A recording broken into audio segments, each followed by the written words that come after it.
The theme about nuclear power is it has always been uneconomical, it has always been unworkable and dangerous, it has always had all of the negatives that we were told early on that we were just sort of imagining or worst casing, doomsaying. Um, but 50 years on, 45 years on, and that I can tell you that it's all true. It was all true then. It's incredibly more compellingly the case now. I don't consider myself an expert on the bailout. What I am is a goddamned angry victim of the bailout. Democracy in Ohio has been on tenterhooks on the edge for a long time. It got shoved over the edge by what, frankly, in retrospect, it's an all too familiar and predictable scenario. And that is the second point I want to make, that the economics predominantly of nuclear energy are controlling a huge chunk, gaping pieces of our political dialogue, our transformation into the 21st century. And it's really amazing how it's happened. And again, something that was foreseeable decades ago by a lot more perceptive people than me. In 1977, we put on our one and only expert witness in that Power Siting Commission hearing.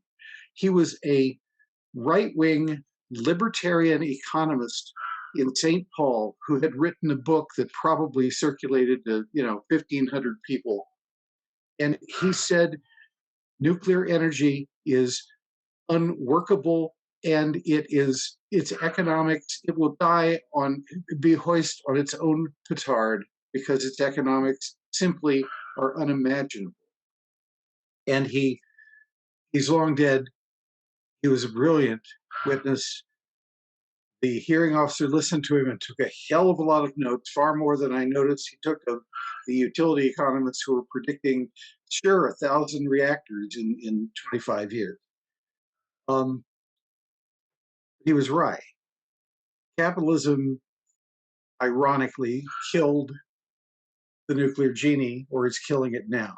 Not fast enough, but it is certainly happening, and there are some inevitable factors that are rolling into place. One of the things that, just a few observations that I had are that Generation Now was this dark money front group that the 61 million bucks was funneled through in Ohio. It's a 501c4, that's an IRS designation. It's a social welfare organization. The problem with our corrupt politics is that 501c4 organizations do not, under federal law, have to disclose their donors. They're nothing but conduits, or can be nothing but conduits. And the corporations and the moneyed interests that are pouring money through them, and this is true certainly well beyond the utility sector, well beyond First Energy. Oh, and incidentally, my favorite thing that came out of this whole scandal is that Energy Harbor was this new corporation that owns the two nukes and the two coal-fired plants now, and not First Energy anymore. And some wag, the Environmental Working Group, I think, dubbed Energy Harbor is now, according to him, Pirates Cove, very appropriately. But dark money groups don't have to disclose their identities, the identities of their donors. But interestingly, the states, including Ohio even, are free to require federally designated IRS-approved dark money nonprofits. They are free to require disclosure of donations, 100% disclosure. And interestingly, there are even a few corporate Republicans in and outside of the Ohio General Assembly who have been talking about doing just that.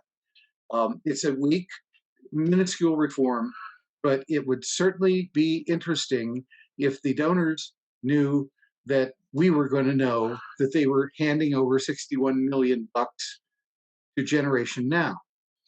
Generation Now was simply created as a funnel.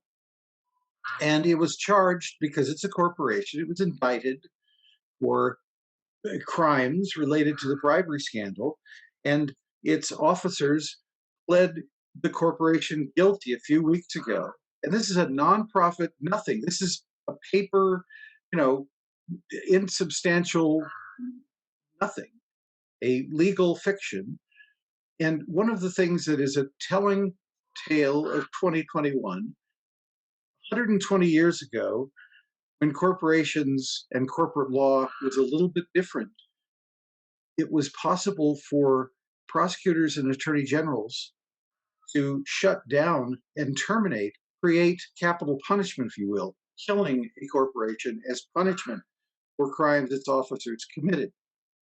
The Generation Now plea deal, and this is a piece of paper.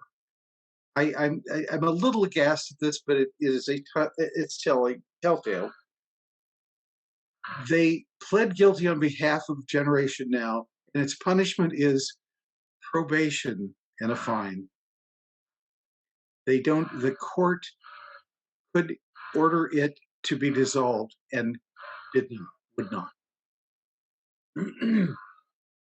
I also would like to talk about the utility economy, the political economy now of the utility industry is in crisis circumstances if you are on the side of Pirates Cove. It's because huge baseload plants are not sustainable. They are no longer realistic. And they haven't actually been for some time. But the utility industry, in peddling reliable, safe, blah, blah, blah, nuclear and coal, and even to some extent natural gas baseload power plants, essentially is selling the fact that you always have to be able to back up other plants that might fall down, that might go out of service. In Ohio, Davis-Besse, nuclear plant about 30 miles southeast of Toledo on Lake Erie, had the third worst, I don't know, they were third from the bottom in terms of their performance for the first 4 years of operation. Davis-Besse was a clone of 3 Mile Island and operated terribly and dangerously, even from its inception in 1978 into operation. And so you had this giant baseload plant that would, as nuclear power plants more than coal or gas, are prone to simply dying, simply going out, just going off the grid, shutting down because of automated safety considerations or sometimes operator intervention. So what you have is a utility economy that's evolving to wind and power, which are what we call infill types of energy sources. You can scale up if you can gradually increase the number of generators putting electricity into the grid in accordance with actual need, as opposed to, well, in 1990, from the perspective of 1975, we're going to need 500 nuclear power plants because we see unlimited growth. Instead, you can look 2 or 3 years out, see what your current economic trends are, what the possible and likely growth patterns would be, and say we're going to need 100 more wind generators. We're going to need 600 more acres, including awnings and unused land and brownfields and all that, for distributed solar, or implementing conservation measures at an industrial scale. But you can foresee and plan and do that in short order.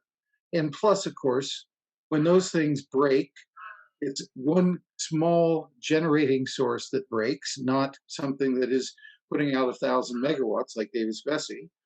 And interestingly, when they break down, they don't emit radiation. So even if there's a bad accident at a large-scale wind generator, it can throw a blade, and that can wreak some pretty awful, nasty havoc and all that. But the chances of it killing, maiming, causing cancers to thyroid cancers to thousands of people are probably less than zero.